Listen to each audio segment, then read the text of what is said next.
दोस्तों वैसे तो आज के समय में लगभग हर देश दुनिया के सामने खुद को अलग और खास साबित करने में लगा है, लेकिन आज हम आपको दुनिया के एक ऐसे देश के सैर पर लेकर जाने वाले हैं जो आज के इस मॉडर्न युग में इंटरनेट जैसी सेवाओं से कटा हुआ है।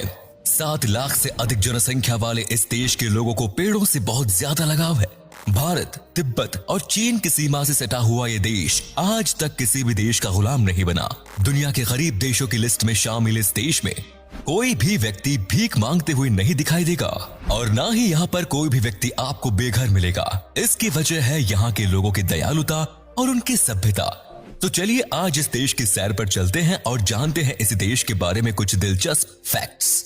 दोस्तों भूटान दुनिया का आखिरी ऐसा देश है जहां पर साल 2001 में टीवी और इंटरनेट पर से प्रतिबंध हटाया गया। हालांकि आज भी यहां के लोग इंटरनेट की दुनिया के साथ जीने के मुकाबले अपने धार्मिक परंपरा के साथ जीना पसंद करते हैं। हालांकि भूटान की राजधानी थिम्पू के लोग इंटरनेट और स्मार्टफोन से दोस्ती कर चुके हैं। भूटान एक महिला प्रधान देश है, इसीलिए जब किसी कपल की शादी होती है तो भारत की तरह लड़की अपने पति के घर नहीं जाती, बल्कि यहाँ शादी के बाद लड़के की विदाई होती है। क्यों, चौंक गए ना? जी हाँ, ये बात बिल्कुल सही है। दरअसल भूटान महिला प्रधान देश है और वहीं भूटान में पुरुषों के बजाय महिला ही अपने घर को चलाती है। और यहाँ तक भूटान में आपको ज्यादातर महिलाएं व्यवसाय और खेतों में काम करती दिख जाएंगी।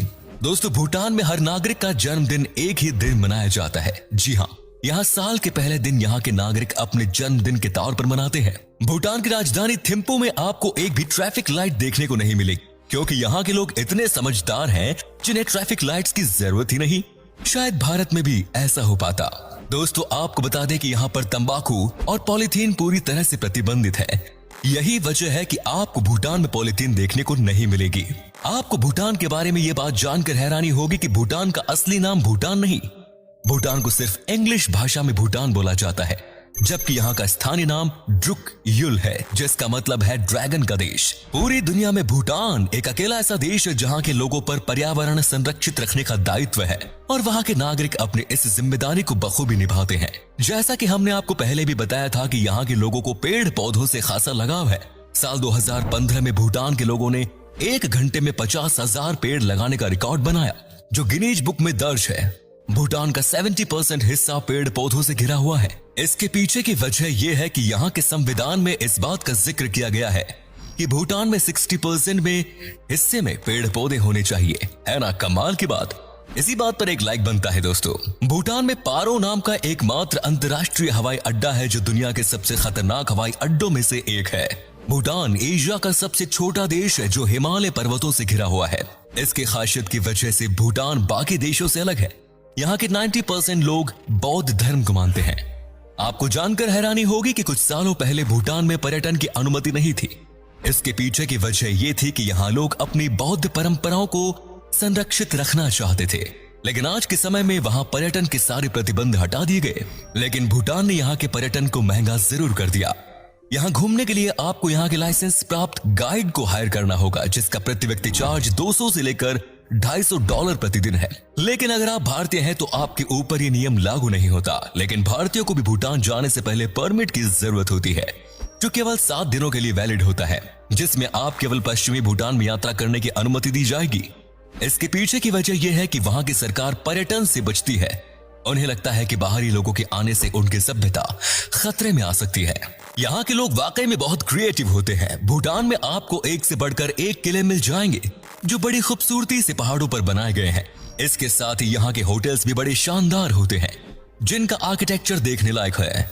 आबादी और क्षेत्रफल के हिसाब से भूटान दुनिया के सबसे छोटे देशों में से एक है, जिसका क्षेत्रफल 4700 किलोमीटर है, जो भारत से 86 और अमेरिका से 256 गुना छोटा है।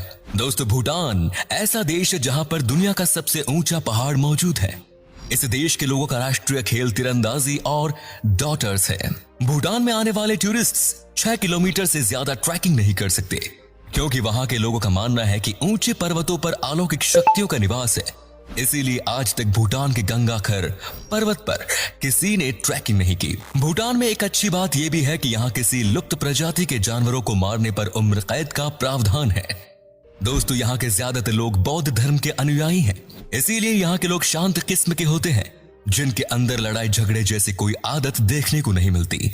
इसके साथ ही यहाँ के लोगों को डांस करना बहुत पसंद होता है, इसीलिए ये लोग अपने हर फेस्टिवल में डांस जरूर करते हैं। जब कोई टूरिस्ट इनके डांस को देखता है तो वो मंत्रमुग्ध हो जाता है, क्योंकि इनके कलरफुल कपड़े, इनकी अलग अलग नृत्य शैली इनके डांस को अलग बनाती है। जाम नृत्य शैली यहाँ की सबसे पॉपुलर नृत्य शैली है। मुख्य रूप से भूटान में जोड़खा भाषा बोली जाती है, जो हो सकता है आपके समझ में ना आए, लेकिन आप गाइड के जरिए वहां के लोगों की बात समझ सकते हैं। दोस्तों, आपको भूटान के बारे में बात जानकर हैरानी हो सकती है कि भूटान के पास अपनी कोई सेना नहीं है, बल्कि भूटान की सुरक्षा की जिम्मेदारी भारत सरकार की है। वैसे तो भूटान पिछड़े देशों की लिस्ट में आता है, लेकिन यहाँ के लोगों के लिए शिक्षा और स्वास्थ्य सेवाएं एकदम मुफ्त है, और यहाँ के मेहमानों के लिए भी स्वास्थ्य सेवाएं बिल्कुल मुफ्त रखी गई है। इसके साथ ही भूटान को सबसे खुशहाल देशों में गिना जाता है, क्योंकि यहाँ के लोग काफी संतुष्ट रहते हैं।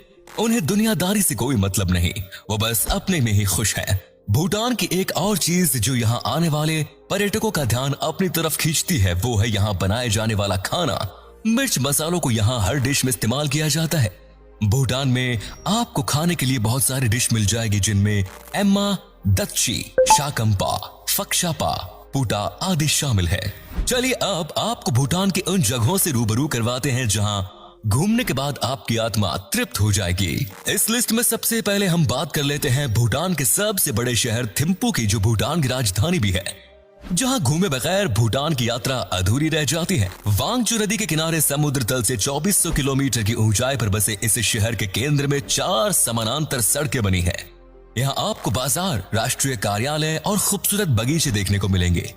थिम्पू शहर में आपको भूटान की सबसे प्राचीन मूर्तियां भी देखने को मिल जाएंगी, जिन्हें देखकर आंखों को अलग ही शांति मिलती है। इसके बाद आता है भूटान का तीसरा बड़ा शहर पारो। 155 मंदिर और अनेक मठों से सुसज्जित इस शहर में भूटान का एकमात्र हवाई अड्डा भी मौजूद है। जैसा कि हम पहले भी बता चुके हैं, भूटान में सबसे लोकप्रिय मठों में टाइगनेस्टी मोनेस्ट्री है, जो एक बड़ी सी चट्टान को तराश कर बनाई गई है।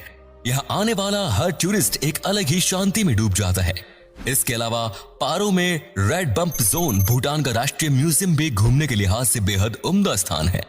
अगर आप भूटान के परंपराओं से जुड़े सामान को खरीदने में दिलचस्पी रखते हैं तो आपको पारो बेकांद मार्केट में जरूर जाना चाहिए, जहां जाकर आप कुछ न तो कुछ जरूर खरीद लाएंगे, जो आपको भूटान यात्रा की हमेशा याद दिलाएगा। अब बात कर लेते हैं पुनाखा शहर के बारे में, जो थिम्पू से पहले भूटान की राजधानी हुआ करता था। महज कुछ किलोमीटर में बसा ये शहर थिम्पू से 77 किलोमीटर की दूरी पर स्थित है। इस जगह पर ट्रैकिंग और राफ्टिंग करने का अलग ही मजा है। पुनाखा शहर अपने 108 गुम्बदों की वजह से भी बहुत प्रसिद्ध है। यहाँ पर भूटान का सबसे लोकप्रिय और पुराना बौद्ध मंदिर पुनाखा जोंग मंदिर भी है, जहाँ पहुँचने के लिए आपको एक बेहद खूबसूरत पुल से होकर गुजरना होगा। अगर आप नेचर ब्यूटी को देखना चाहते हैं तो आपको हा वैली जरूर जाना चाहिए, जो पारो से 67 किलोमीटर की दूरी पर स्थित है। इस जगह पर आप भूटान के पारंपरिक रीति रिवाजों से रूबरू होंगे, इसीलिए भूटान जाने पर इस शहर को घूमना न भूलें।